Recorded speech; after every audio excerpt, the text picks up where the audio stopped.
Hey, what's going on, guys? Welcome back to To Be Determined. Today we are going over the Wither Cloak sword, which I finally got my hands on. I've been looking forward to getting this one for quite a while now, but we finally manned up and bought it, so we're going to go over it today, enchant it, do all that good stuff. But first, please make sure that you are subscribed. We are currently on our way to 1,000 subs. And as of me recording this video, we only need 76 more. So less than 100 to go. So if you guys want to join in on that project, be sure to hit that subscribe button. But let's go ahead and jump into the video.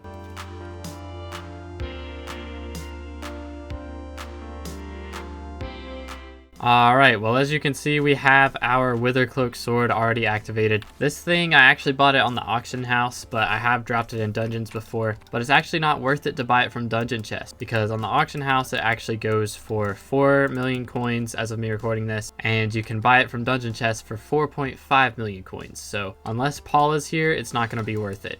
But this sword is one of the best swords that you can get for pretty much any stage of the game. If you have the requirements down to be able to use it, then you are just chilling. It's almost like having an AOTE or a grappling hook. You're gonna use it for a ridiculous amount of situations. It's really good in dungeons, especially floor 7. When you fall into lava, you right click it right before and you won't take any damage, so that can save your life. And even when your teammates miss a terminal or you somehow miss a terminal and gold ore is catching up to you, you just Wither Cloak, walk right past them, go to the terminal, and then Wither Cloak again, or teleport back to your teammates. So as far as floor 7 goes, having somebody on your team with this item is almost required. It's just kind of a safeguard. Now, if you were wondering, you actually cannot use this to cheese the fire trial. So if I go over to the fire trial real quick, right click, so it's active, step into the fire, I still insta die, so it won't work there. But it's also really good for grinding out your seraphs, which is actually why I bought this today. So now whenever I fight a seraph, I usually fight it down here in the void sepulcher,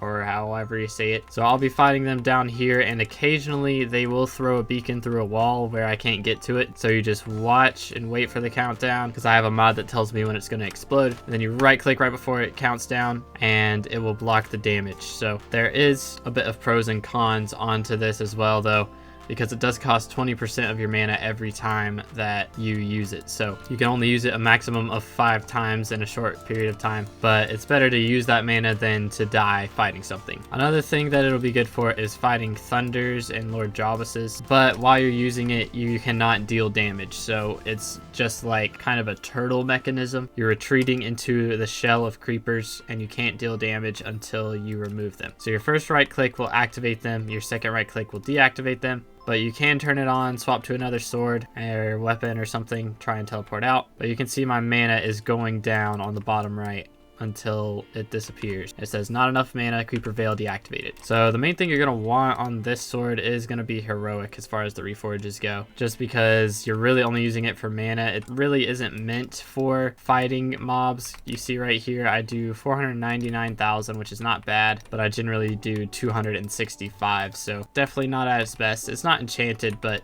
you really don't need it for enchanting. Get heroic on it and you're just fine. Now you do see some people put ultimate wise on it, but I don't think it really does anything, so there's not really much point. The main thing that we are going to do to this though is star it, because in dungeons that will give us a bit more mana, so it'll be a little bit more helpful. So we'll go to upgrade, and it does cost Wither Essence, so it is going to be a bit pricey, but we can do star it for now. We'll keep upgrading it later on, but we're going to be using this weapon for the foreseeable future of the game. It's very useful for so many situations, more than just dungeons, and no matter what, it's not going to cost all of your mana. It only costs 20%, so for any situation you're really going to be fine. But it is that time of the video now. We are going to go see how much it costs in the museum. Normally I would test this out in dungeons, but we're not really looking for a damage increase. We already know what it does, and I don't really have anybody to run floor 7 with right now. So now is the time where you can guess in the comments how much you think this is going to cost. Personally, I'm going to go with about 5 million coins. It could be 4.5 million, but I'm gonna go with 5 million coins. But let's see if we were right. It is 3.9 million coins. Okay, that is a lot lower than I expected. I didn't think it would go lower than its price in dungeons, but I guess I was wrong. Oh well. I'm gonna hold on to this, keep it in a backpack for when we really need it, but that's pretty cool. It's a very cool item that will be used for a very long time by anybody who can afford it. But that is going to be all for today's video, so if you guys did enjoy, please remember to leave a like and subscribe if you haven't already. We're still giving out the OG role in the Discord. We'll be giving that out until we hit 1,000 subs, so be sure to take advantage of that while you can. It's going to be gone very, very soon. Also, we are doing a big stream where we will be interviewing people to join our guild, so if you're interested in that, also join the Discord, because that is going to be coming very, very soon. But thank you guys so much for watching. Have a great rest of your day, and God bless.